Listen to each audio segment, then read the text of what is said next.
Bien, el trabajo de hoy pues le damos continuidad a lo que tratamos. Está llegando Mariuxi Ruiz, atrasada. Ya. Continúa. Desarrollo del problema 10. Continúa desarrollo del problema 10.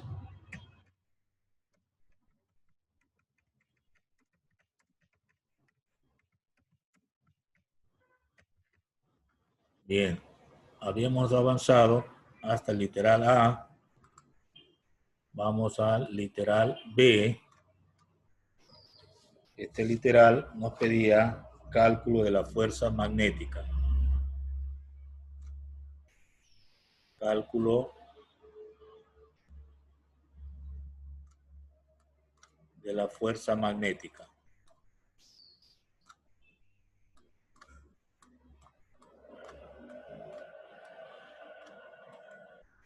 Bien, tenemos caso 1. El caso 1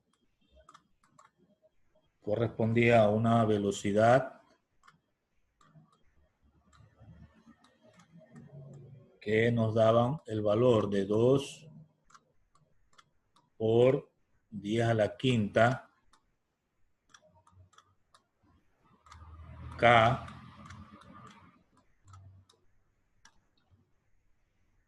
metros sobre segundo, y teníamos el campo magnético que ya habíamos determinado de menos 5,66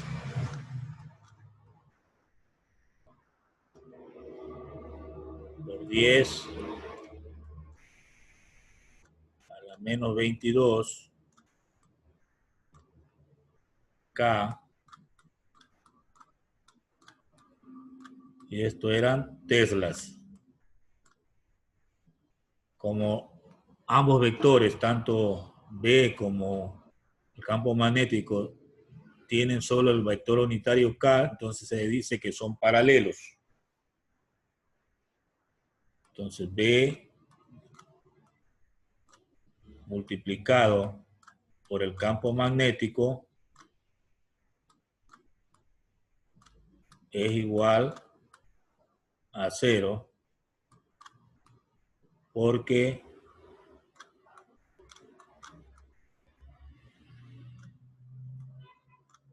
estos vectores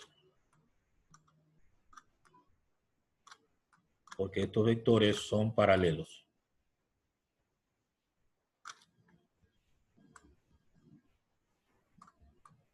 Escribimos entonces todo esto para tener el desarrollo en forma ordenada. Entonces,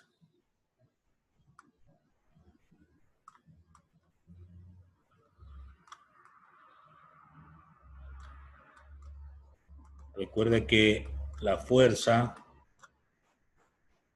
era igual a la carga multiplicado por el producto vectorial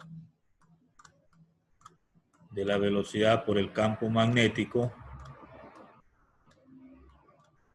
Y si el producto vectorial es 0, pues la fuerza también es 0. Entonces esta sería ya una respuesta.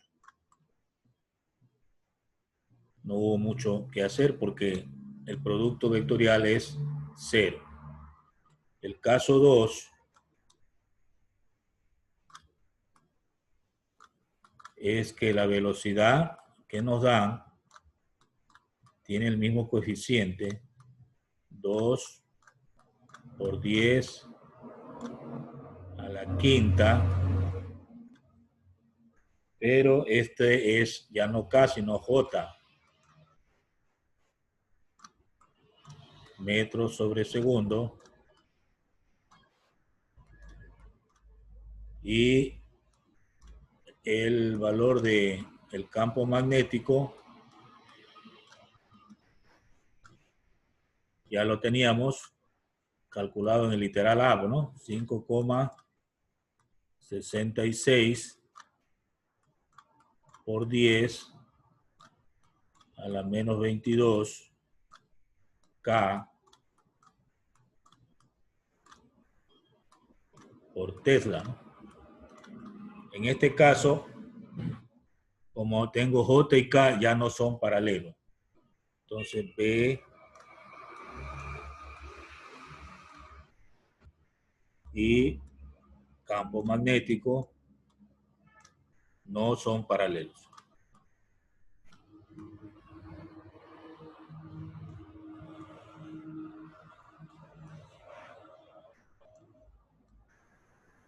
Eso lo escribimos también para tener referencia. Entonces, en este caso, como no son paralelos, sí hay que calcular la fuerza magnética. Entonces,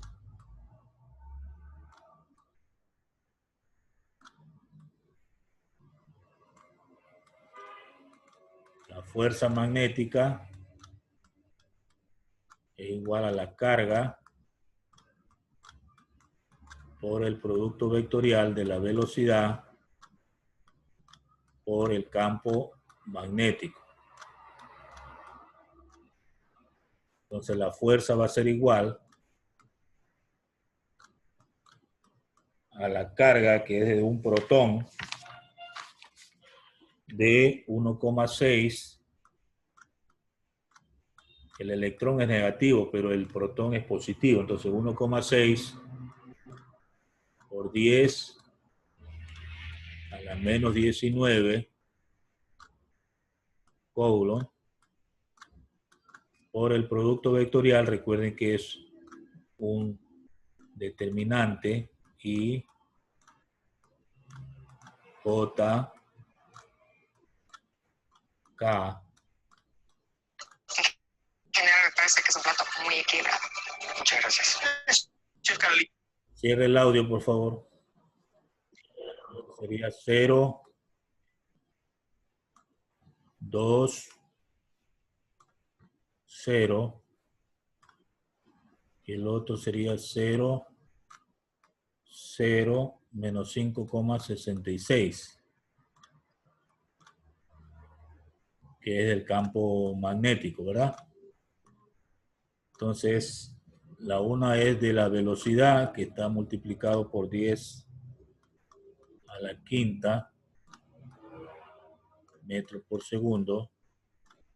Y el otro es por 10 a la menos 22. Estos son Tesla, ¿no? Por lo tanto, esto queda 1,6 por 10 a la menos 19 coulomb por el desarrollo del determinante, me da menos 11,32. Esto es I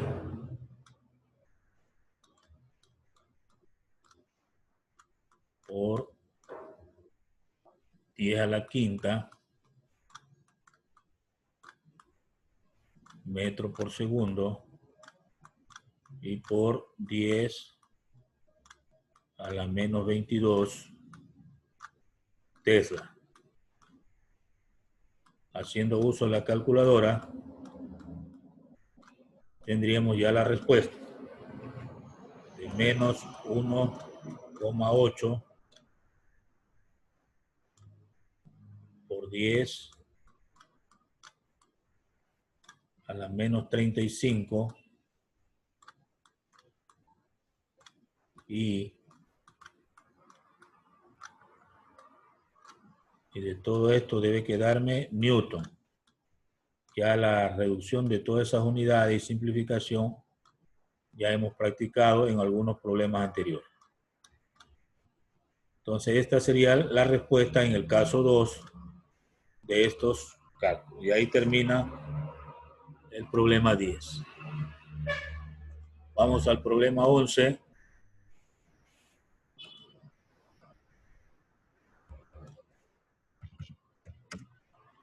Este dice determinar el flujo magnético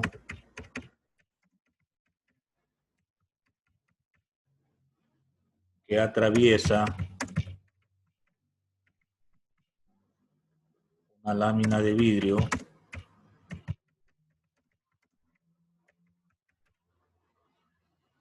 cuadrangular de 400 centímetros cuadrados que en posición horizontal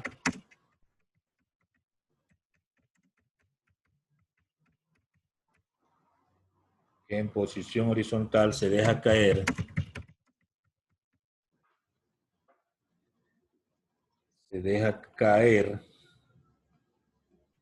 desde una altura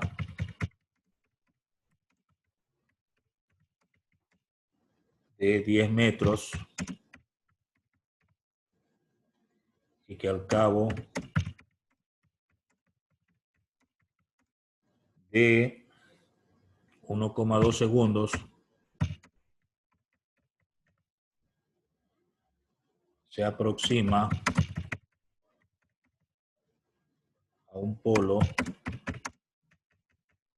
de un poderoso imán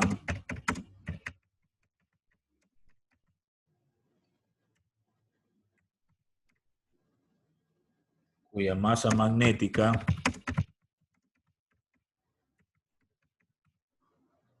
es de 45 Weber. Bueno, es un problema de flujo magnético cuyas fórmulas estaban expuestas en las diapositivas. La idea de esto es lo siguiente.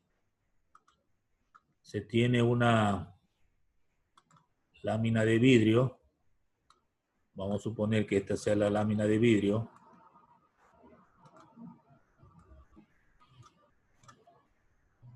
Muy bien, esta va a hacerse caer. A ver, está llegando alguien a interrumpir, Romero. Romero ya estuvo, parece que se le fue el internet. Bueno, esta lámina va a caer, entonces va a estar cayendo.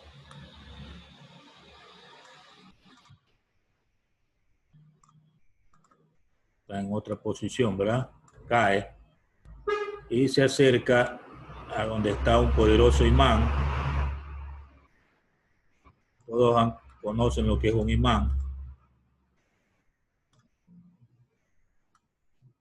Vamos a suponer que este sea el imán.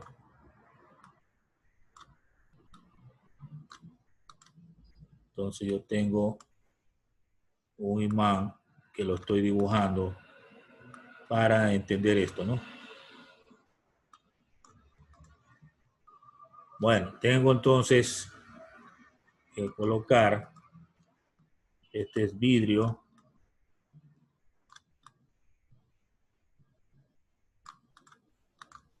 y esto es imán.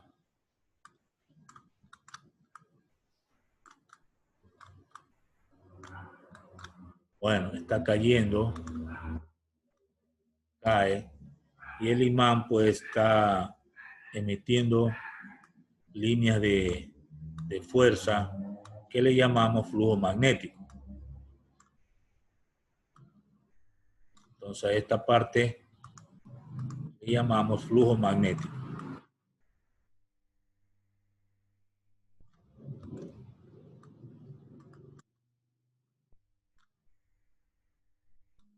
Flujo magnético.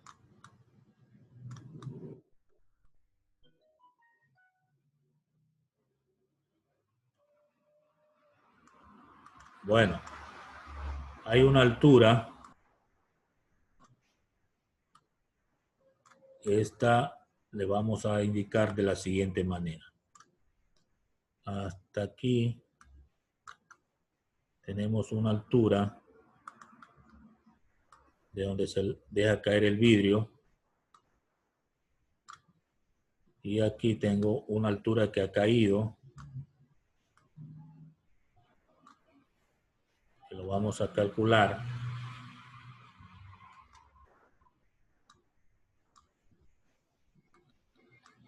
Y la distancia a la que actúa el flujo magnético del imán, ¿no? Bueno, es la idea del problema. No viene con figura, lo que he hecho es interpretarlo a fin de poder hacer los cálculos. Entonces yo tengo los siguientes datos.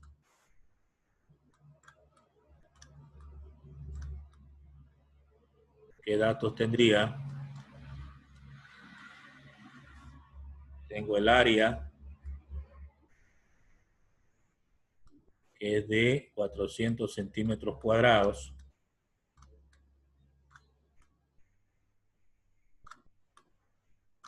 Esto si lo llevo a metro cuadrado, pues sería 4 por 10 a la menos 2 metros cuadrados. Se deja caer, la velocidad inicial es 0.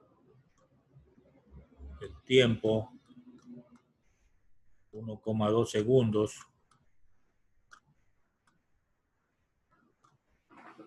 La altura, 10 metros.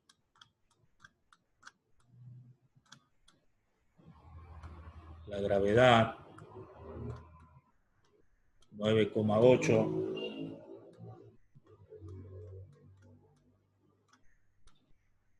Metros sobre segundos cuadrados.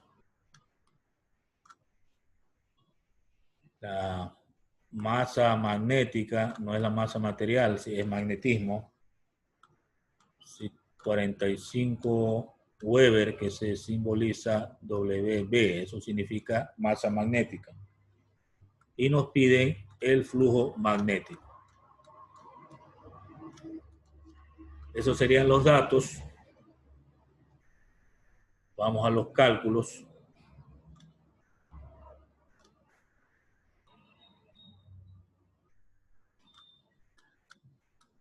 Primero calculamos la altura que cae la lámina de vidrio por la fórmula de caída libre de cuerpos, un medio de gravedad por tiempo cuadrado.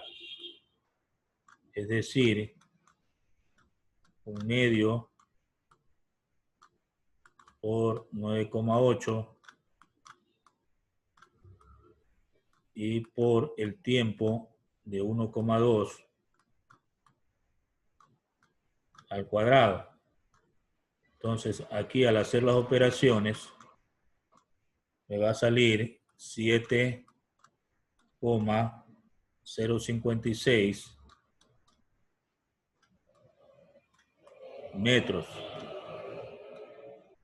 Esta sería la altura que ha caído la lámina de vidrio.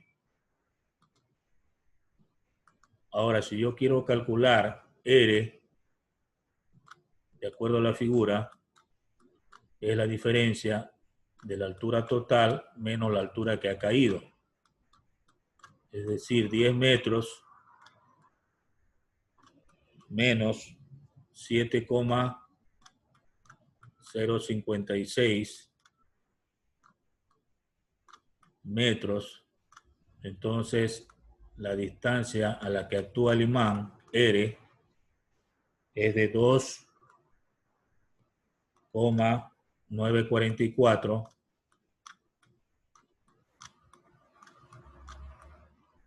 metros. Esto sería el valor R. El campo magnético del imán se lo mide aplicando la fórmula de masa magnética para R cuadrado, o sea, la distancia en la que actúa la lámina de vidrio. Esto es 45 Weber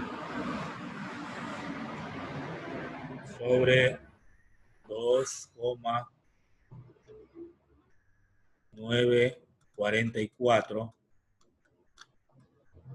metros al cuadrado, lo que nos da un campo magnético de 5,192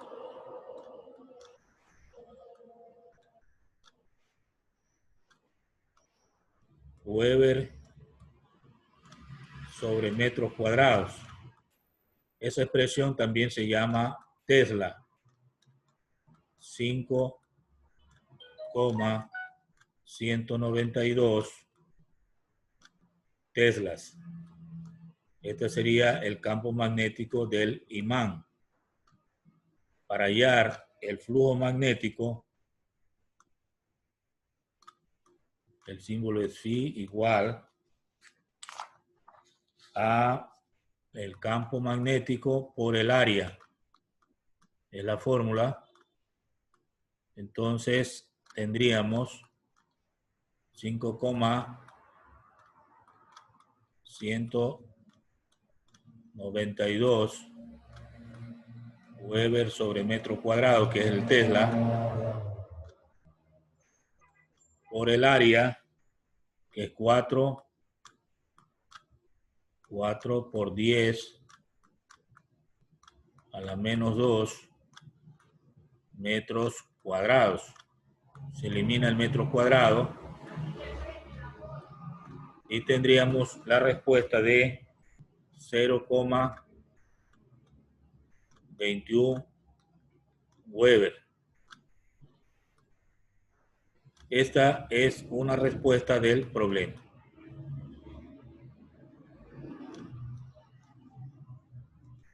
Muy bien. A ver, alcanzamos otro.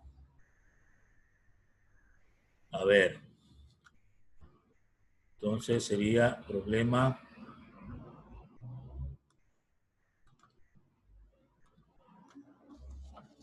El problema número 12. El carrete primario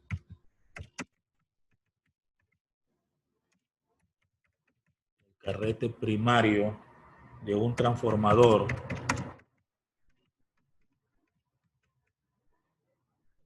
tiene 300 espiras y se haya conectado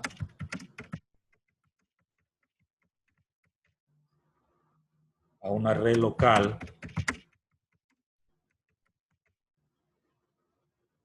que presenta una tensión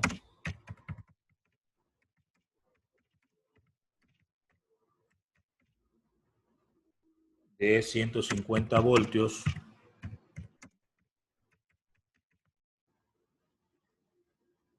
y tiene una intensidad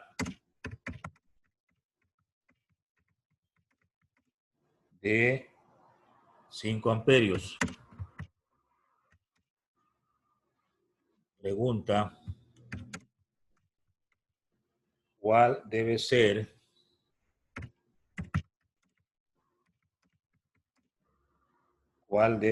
el número de espiras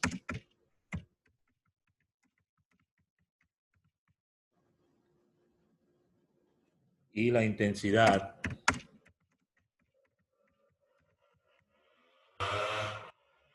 del secundario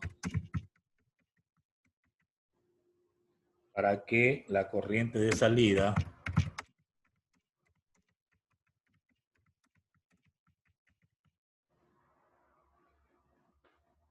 presente un voltaje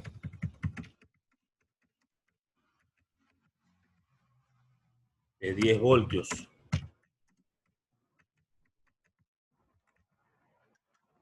Bueno, esto de transformador lo hemos visto en los postes de alumbrado público, ¿no? Que sirve para aumentar o reducir el voltaje o tensión. En este caso, la idea es lo siguiente. Vamos a dibujar algo. Se tiene un transformador cuando hay dos bobinas que generan un campo magnético. Una bobina, por ejemplo, se grafica en esta forma y influenciado por un campo magnético esta otra. Entonces, este es un esquema de un transformador. Este es una bobina 1 y una bobina 2, o sea, primario y secundario. Entonces, tenemos los siguientes datos cuando se trata de un transformador. El número de espiras en el primario se pone N1 igual a 300 espiras.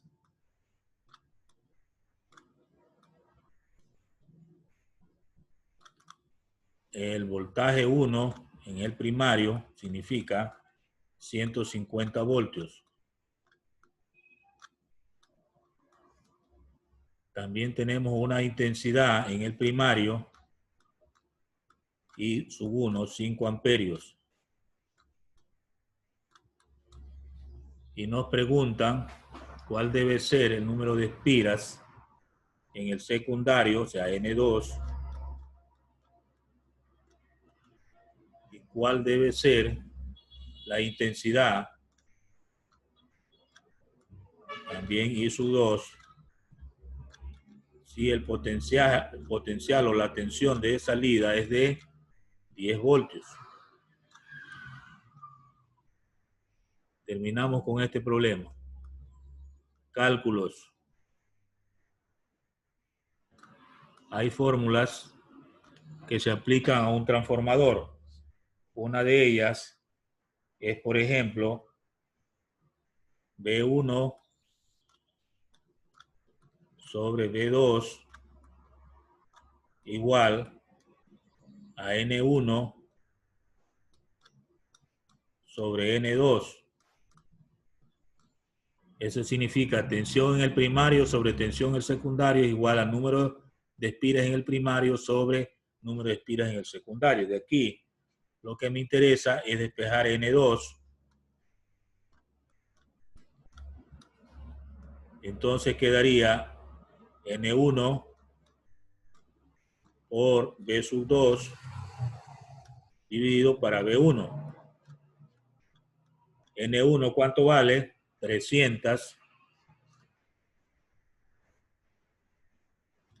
espiras por B sub 2, 10 voltios, dividido para B1, 150 voltios. Se eliminan los voltios y me queda que N2 es igual a 20 espiras. Entonces, las espiras significan vueltas de un alambre que se enrolla en un núcleo y que forma una bobina. Eso en los transformadores siempre hay dos bobinas, una que es primaria y la otra que es secundaria. Esta es una respuesta ya. Terminamos con la otra pregunta, que es la intensidad, y nos dice intensidad 1 sobre intensidad 2 es igual a número de espiras 2 sobre número de espiras 1. Aquí es a la inversa. Lo que necesitamos es I2. Entonces, al despejar, queda I sub 1 por N1 dividido para N2. Entonces, I sub 1, ¿cuánto dice que vale? Ya me olvidé la intensidad. 5 amperios, ¿no?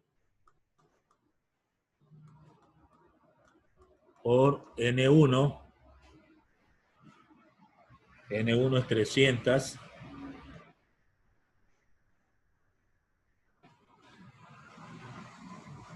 Y N2, 20 espiras. Se eliminan espiras y me queda que I2 es 5 por 300, es 1500, ¿no? y dividimos para 20, me da 75 amperios. Entonces la intensidad aumenta cuando el número de espiras disminuye.